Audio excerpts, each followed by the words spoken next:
Hi, this is Max Messenger from Linn Aerospace, and I am back for part 2 of using Mission Planner.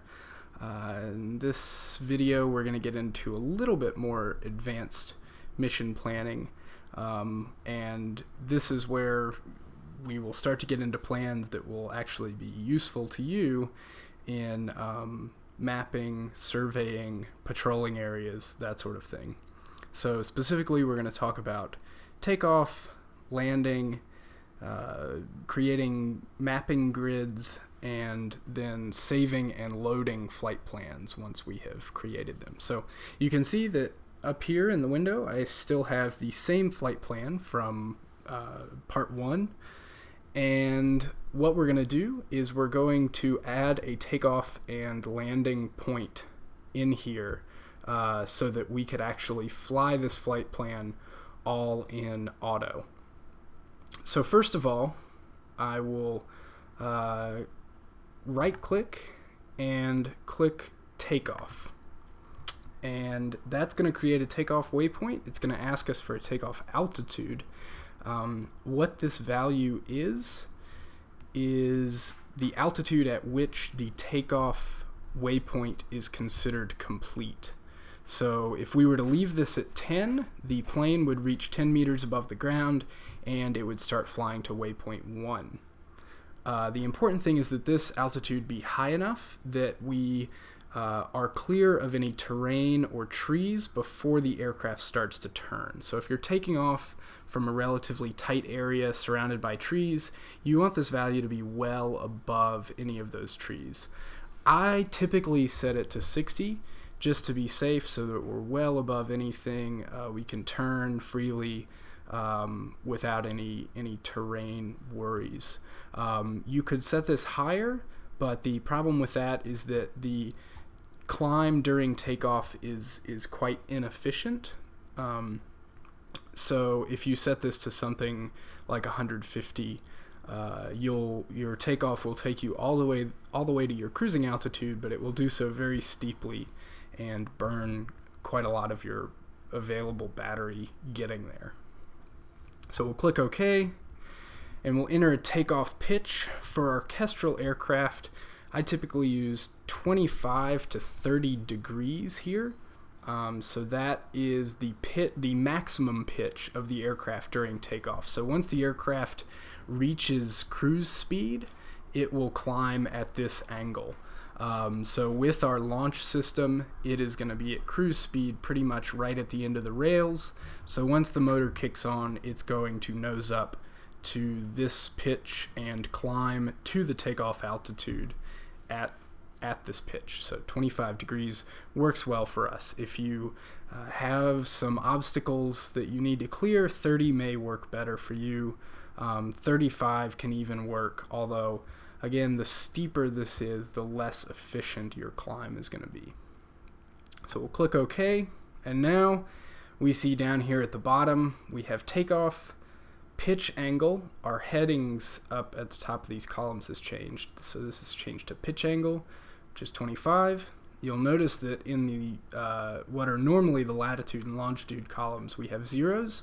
That's because takeoff does not have a position. So you could be anywhere on Earth and load this flight plan, click into auto, and it will take off regardless of where the flight plan is. The takeoff is positionless. And finally, we have the altitude, which is 60.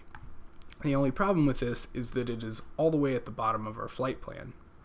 So you can get around this by creating the takeoff point before you create the flight plan, or if we already have one, we can simply just click these up arrows to bring that takeoff all the way up to the top.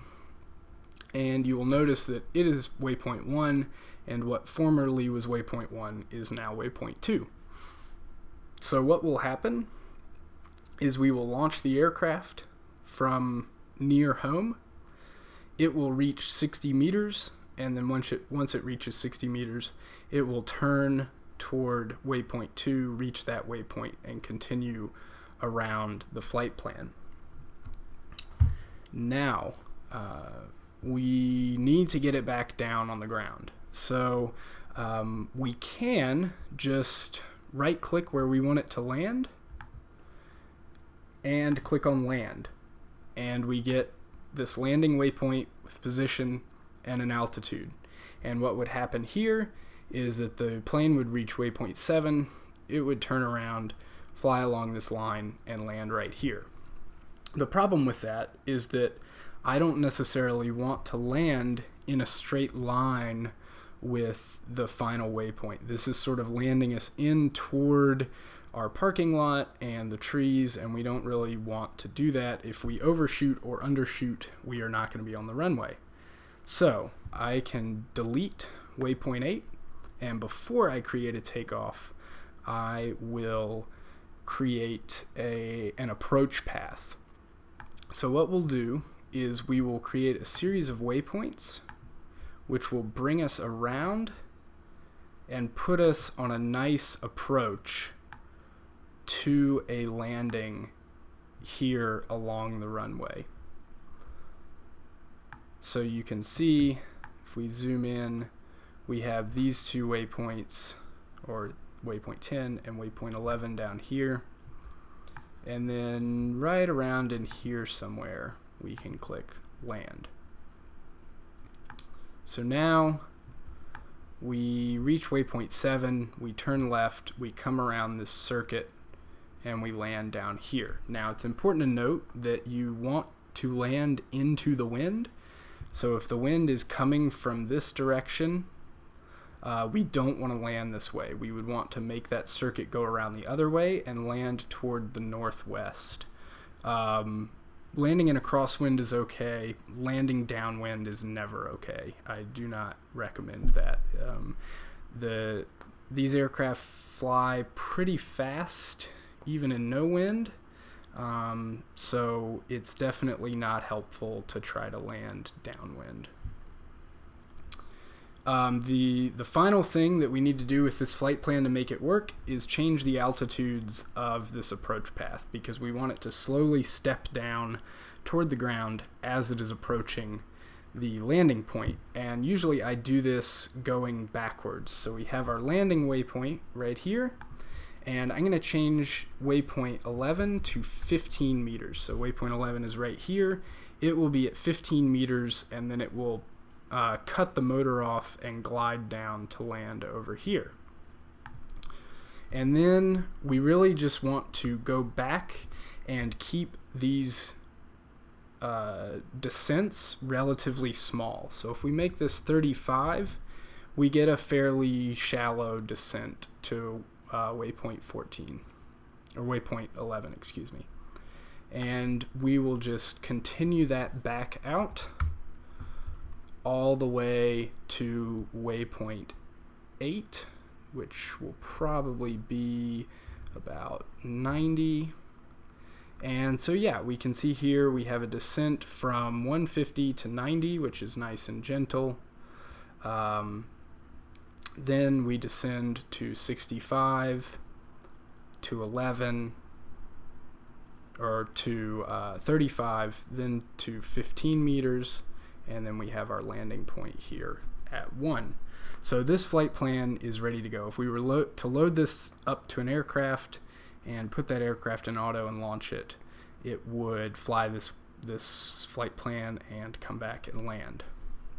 So now that we have a flight plan that is of some utility to us, we probably want to save this.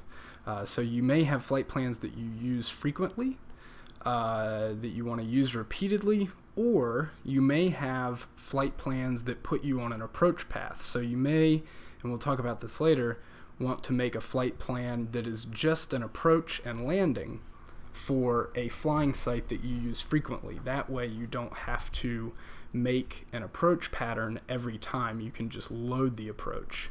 So the way that we save a waypoint file is we just go over here and click Save WP File. And by default, Mission Planner takes us to its Program Files folder. I typically do not like to save in there. I typically save to Dropbox so that I can access these from any computer. but we could save it anywhere on the computer. So we will call this RAMS, which is the name of the field where we fly, test 1. Okay. So now we have this file saved, and we can clear this by right-clicking, clicking Clear Mission, and all of that goes away, and we're just left with our home point. And we could load it back up if we click Load WP File, and we scroll down, find RAMS test 1, open it, reset home to loaded coordinates. That's asking if you want to change the home that is in here to what is in the waypoint file. We'll click yes, and our waypoint file, our flight plan, pops back up here. Okay, so now we will look at making a mapping grid. So I'm going to clear this, and the first step to making any flight plan is adding a takeoff waypoint. So we'll do that to an altitude of 60, takeoff pitch of 25, and we get that takeoff waypoint. And then we want to create a grid. So for this, I'm going to map along this line down to where these fields change, out to the river, and then back to that line. It's a pretty small area for us to map with this aircraft. So first, I'll go to the first corner of where we want to map, and I'll right-click, scroll down to Draw Polygon, and click Add Polygon Point. It will notify you that you will be in polygon mode until you clear the polygon. That's okay. And now we get this little red icon. That is a corner on our polygon. So we can click to give ourselves 3 more corners, and you can see as we go, we create this red box. Now we can have an arbitrary number of polygon points. So if we want to, we can click out here and expand that out into a pentagon and map that little area out there. If we accidentally did that, we could right click on that point, and just like with a waypoint, we can click Delete WP, and that point will go away. Okay, so now that we have the area we would like to map defined, we want to right click, scroll down to Auto WP, which, as you might have guessed, is a way to automatically create waypoints. And then we'll go down to Survey Grid. You can use Survey Grid V2 or Simple Grid. I don't really like either of them. Survey Grid gives us what I think to be the most powerful sort of user interface to create the grids. So we'll click there, and this other window pops up for us. And there's a lot of information shown here. First of all, we see where our waypoints and our transects are to create this grid. We have a lot of information about that flight, which we'll talk about in a minute. But first of all, area is the area inside the red box in square meters. The distance is the distance of the grid flight plan. It's not the total flight plan. So if you have 3 kilometers that you have to fly out to this point and then fly the grid and fly back, this would be a total of 9 kilometers. So this 3 is only for these grid lines. Distance between images is based on some information that we will input over here, but that is the distance between when the autopilot will trigger the camera. Ground resolution is approximately what your pixel size will be. The number of pictures needed to map this area, the number of strips, so the number of transects we have along here, the footprint of each image on the ground in meters, the distance between these transects, the estimated flight time, the estimated time between image captures, and the turn diameter, which is not really going to be useful to us at all. So what we need to do to make this information correct and to make the flight plan correct is to set the options that we need. So first and foremost is setting the camera. So we typically fly with a Canon S110.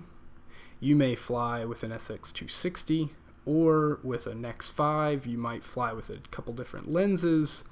And what this is going to do is change the grid spacing and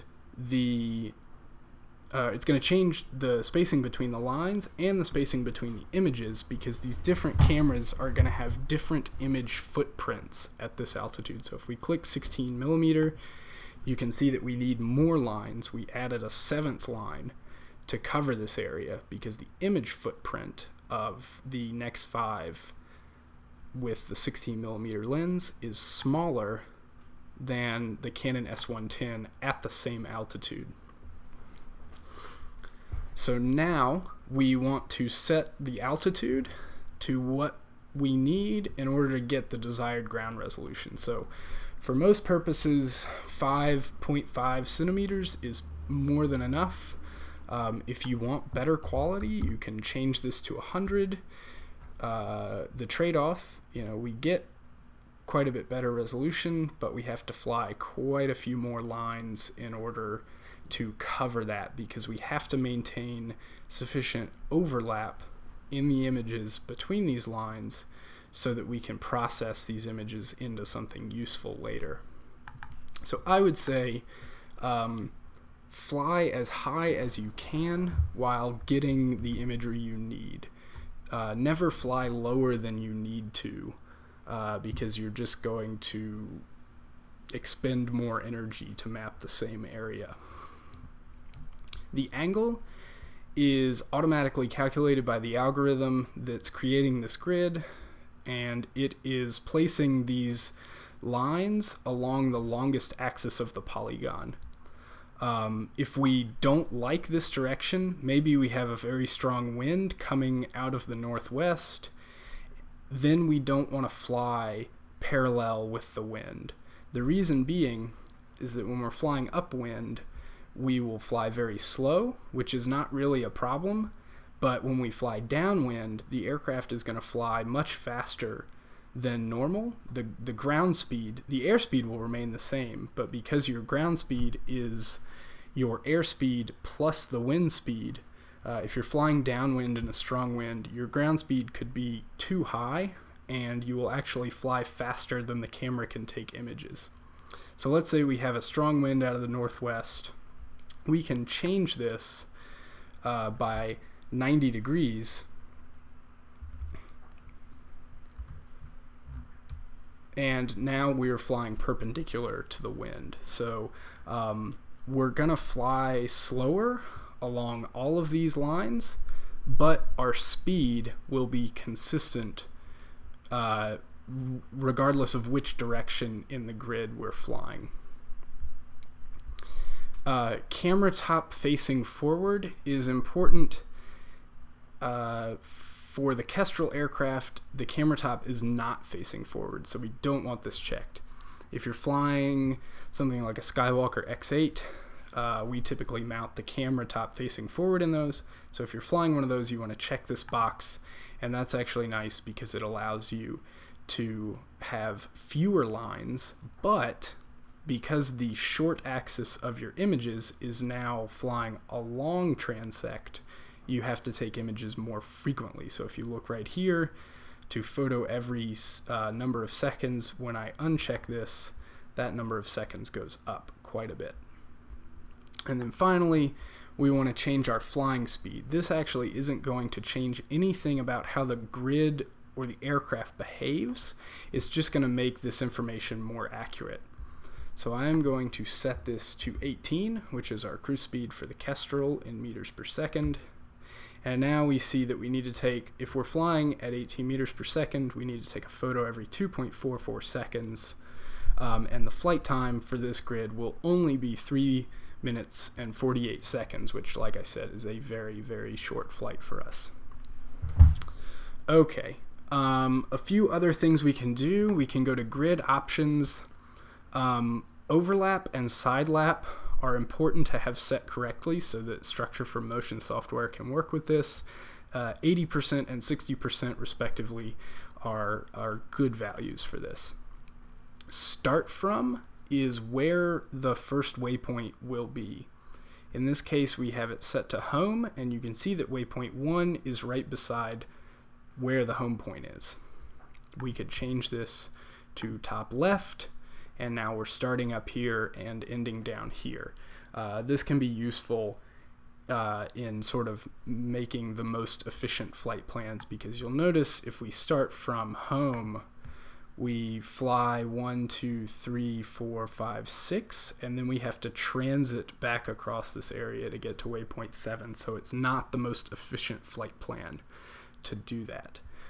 So you can play around with this to get what you think looks like the best option. Really none of the other stuff here we need to worry about. And then camera config, if you have maybe, let's say you have a Sony, a Nex, but you have the 20mm prime lens and that doesn't show up in here, you could click on the 16 and then you could go to camera config and you could change the focal length to 20. Your other parameters of the camera, like the sensor size, would still be correct, but your focal length is changed, and now we see we need more lines than a 16mm lens, which makes sense because our footprint will be smaller with the longer lens. Okay, and you can also save that so that in the future you would have it showing up in here as a saved camera. But for now, I will go back to the S110 because, like I said, that is what we typically use. Now if we click accept, we see that this grid has popped up on our screen, and it looks like I left that starting point at home, which is fine for now, but you can see waypoint 2 is right here, and that's waypoint 2, remember, because we have the takeoff being waypoint 1. Another important thing to note here is that the you'll notice this do set camera trigger distance command that comes after the first waypoint in the grid, and then another one comes after the last waypoint in the grid. Now what this is doing is once it reaches the first waypoint, it is activating the camera trigger, so it will trigger every 43.84 and so on meters. And that number is selected to give us the correct overlap between images. And then at the last waypoint, we are setting that to 0, which turns off automatic camera triggering so that we are not taking images while we are on approach. And that can also be really important for a camera like the S110, where we need the lens to retract before we land if we have that in a belly landing plane. Okay, so we have this grid, and now all that's left for us to do is to make an approach pattern. So just like last time, I want to make waypoints around here and a landing, but if I click, you see that I get another polygon point. That's because, like that dialog that popped up said, we're still in polygon mode. So I will right click, scroll down to draw polygon, click clear polygon, and now the points go away. You can still see the red line, but if I move the map, they disappear. And then when we click, we get waypoints just like normal. Now I can zoom in and move these waypoints exactly where I want them to give us the proper approach to land. Do a right click, get our land point right there, and then just like before, go back and set these to give us an acceptable approach. So everything is below 15 degrees or 15% descent, so we're good to go here. And now we have a flight plan that works for us. So maybe I want to save this, and I can save it as Rams Field 1. Okay, one last feature that we need to look at when we're doing a grid flight plan is extending and retracting the camera lens. So on our aircraft like the Kestrel, where we typically use a Canon S110, when the lens is extended, it extends out of the bottom of the aircraft. So it's really important that that lens be retracted when the aircraft lands. And the way we do that is fairly simple. What we want to do is make a waypoint which will do that extending and retracting for us. So what we'll do is we'll extend the lens immediately after takeoff, and we will retract it a few waypoints before landing. So we're sure that it is after the last picture is taken, but before we touch down. So I'll click on the takeoff point, and I'll click Add Below right here. What that's going to do is create a waypoint at 0, 0, so somewhere on the equator and at 0 altitude.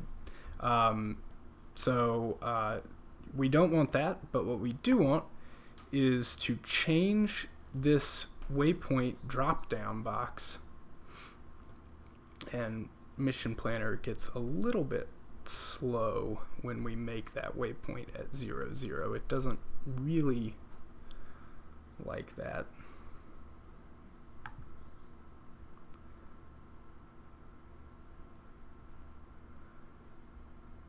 And we want to change this to do set servo. So we click on do set servo, because what we're doing is we are changing that servo value to extend the camera lens, because the camera lens is controlled by one of the servo outputs of the autopilot. So we can see that our titles here have changed. Our servo number is the first column, and PWM is the second column, and that's a signal value. So we want servo number 5, because our camera is operated by servo number 5. And we want to set this PWM value to 1100. Now, don't worry about what 1100 means. Know that it is the low value of the servo. The high value is 1900, which we'll get to in a minute. But we just want to set that a do set servo command to servo number 5 for 1100, and that will extend the lens right after takeoff. And now we can also alternatively go to insert waypoint, and in this case, cancel that so I can see our flight plan. We want to insert the waypoint well after we stop taking pictures, but well before we land. So maybe right after waypoint 20, which is right here. So we can insert a waypoint after waypoint 20. Click OK. And now we have a waypoint 21, but all we need to do is change that from waypoint to do set servo, just like before. Change it to servo number 5. We want to make this the high value, or 1900, which will retract our camera. We'll set all of these to 0. And then you can see when we change this to do set servo, that point goes away. But you do see that we jump from 20 to 22. So invisible in here is point 21, which is this do set servo command. So that is retracting our lens. It's really important to remember to insert these do set servo commands to extend and retract the lens. If you do not do that, the camera lens will be down when the aircraft lands, and it will damage or destroy the camera. So we don't want that to happen, so be sure to remember to put those commands in so that that lens is up for landing. Okay, that is it for this video. In the next one, we'll talk about some more advanced things like setting up automatic commands to extend and retract the camera lens, putting multiple grids in one flight plan, and that sort of thing. But for now, that is all, and thank you for watching.